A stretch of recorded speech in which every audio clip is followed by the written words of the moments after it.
ഏലത്തോട്ടത്തിന് വേനൽക്കാലത്ത് സംരക്ഷണത്തിന് വേണ്ടിയിട്ട് പടുതാക്കുളം എന്നാണ് ഇവിടെ അറിയപ്പെടുക. നമ്മുടെ താർപ്പായ, പ്ലാസ്റ്റിക് താർപ്പായ വലിയൊരു കുഴി കുത്തി അതിനകത്തേക്ക് നിറച്ചിട്ട്, ഇതിപ്പോൾ ഏറെക്കുറെ ഒരു 30 അടി നീളവും 20 അടി വീതിയുള്ള ഒരു പടുതാക്കുളമാണ്. ഇതിനകത്ത് മഴവെള്ളമാണ് സംഭരിക്കണേ. വർഷക്കാലത്തുള്ള മഴവെള്ളം സംഭരിച്ച് വേനൽക്കാലത്ത് ഇത് കംപ്ലീറ്റ് തോട്ടത്തിലേക്ക്, ഏലത്തിൻ്റെ ചുവട്ടിലേക്ക് കൊടുക്കുന്ന ഒരു രീതിയാണ്.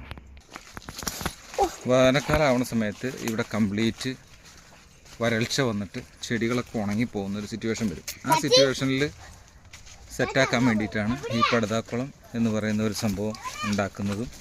അത് മഴവെള്ളം സംഭരിച്ച് വെക്കുകയും അതിന് ശേഷം ഇതുപോലെയുള്ള ഫ്ലെക്സിബിൾ പൈപ്പ് വെച്ചിട്ട് ഓരോ ചെടികളുടെ ചുവട്ടിലേക്കും കൊണ്ടുപോയി നനച്ചു കൊടുക്കുന്ന ഒരു സിസ്റ്റം. ഇങ്ങനെ ഏലക്ക തയ്യാറായി നിൽക്കുമ്പോൾ 50 ദിവസം കഴിയുമ്പോൾ ഒരു പ്രാവശ്യത്തിൽ കാ പറിക്കാൻ കഴിയുമെന്നാണ് പറയുന്നത്.